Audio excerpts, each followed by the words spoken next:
People in Sonoma County really recognize the resources and that they're at risk. The hard part was just figuring out what to do about it. You need to understand the history of coho in this watershed. They were so abundant that they were canning fish in this watershed. There was a cannery in the lower portion of the Russian River. By the early 2000s, the fish were at risk of extinction, with only a dozen or so wild salmon in the watershed. Literally the last couple handfuls of wild coho salmon in the Dry Creek Valley and this river system.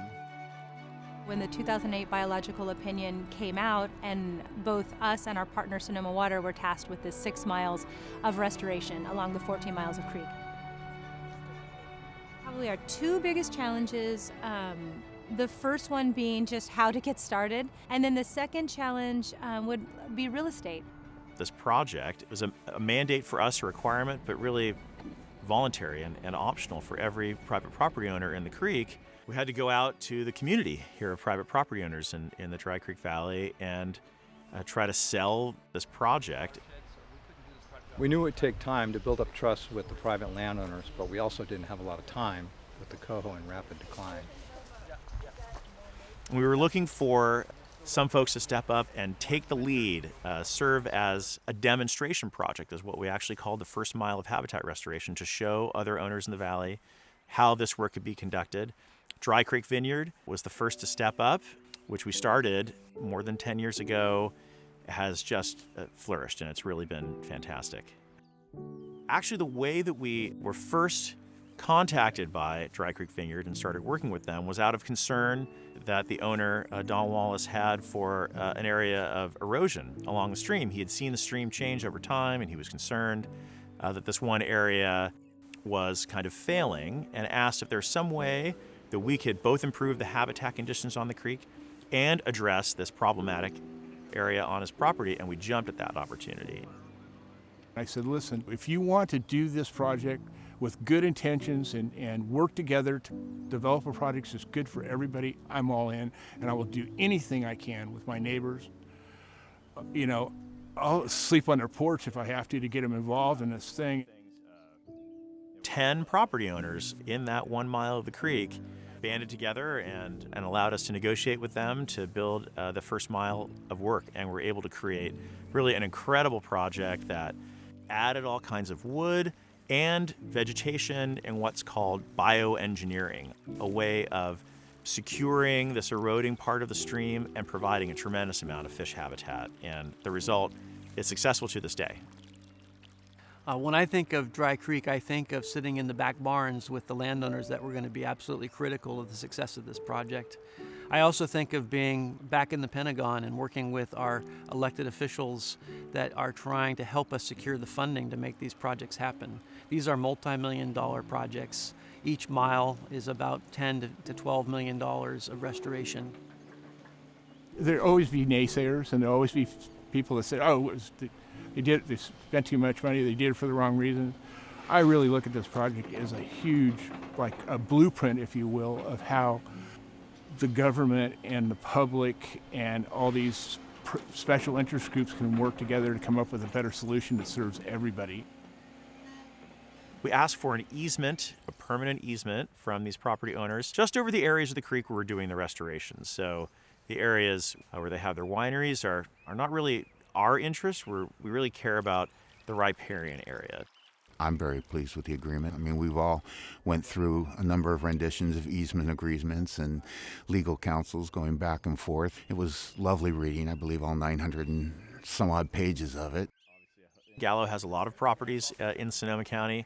They have one piece of land that's just below Warm Springs Dam that offered a fantastic opportunity to allow the stream to spread out into some of the floodplain areas surrounding the stream. And we're able to build these incredible environments for the young coho salmon and steelhead that have inlets to the main channel of the creek and allow fish to come and go from the side channel to the main channel, and they ended up with an incredible project.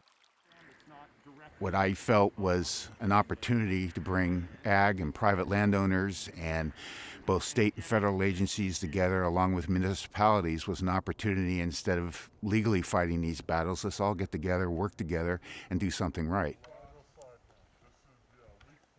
Now that we've made these big improvements, we're actually stocking those fish directly into these habitat restoration areas. So fish are stocked oftentimes many months before they'll need to leave the Russian River to the ocean, so they can acclimate to those conditions and hopefully return and spawn naturally in the creek near these places where they were released when they were young. So we started doing restoration planning in Dry Creek in 2008. It's now 2020. After 12 years of planning and 3 miles of habitat construction, we're really about midway through the project. And we have another 40 or so owners that we're negotiating with right now to give us the rights to do this work. So here at Truett-Hurst, it was kind of high and dry, just a big meadow, really, that didn't have any flow in it in the summertime. We excavated that area down 10 or 12 feet to make it connect with the existing stream and encourage the stream to flow starting here about a mile, meandering back and forth across the valley to create what's really sort of a small stream next to the larger stream that these young fish really depend on. We were on board with the Sonoma Water Salmon Enhancement Project really quickly. We also wanted to be involved because our visitor area goes right up to the creek and it needed to look nice. Our primary concern was that it was going to look like a construction site, but little did we know how nature was going to take over and jump right in and fill in the entire riparian area within a year. It's really comforting for me to know that Sonoma Water is going to stand by this project long into the future.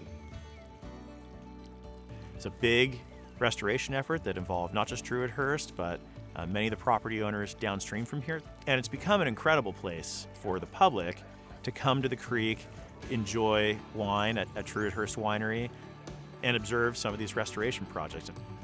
Truett-Hurst does a fantastic job of championing this restoration work. They even hand out polarized glasses to folks, which cuts down some of the glare on the water so that you can see fish spawning in the stream.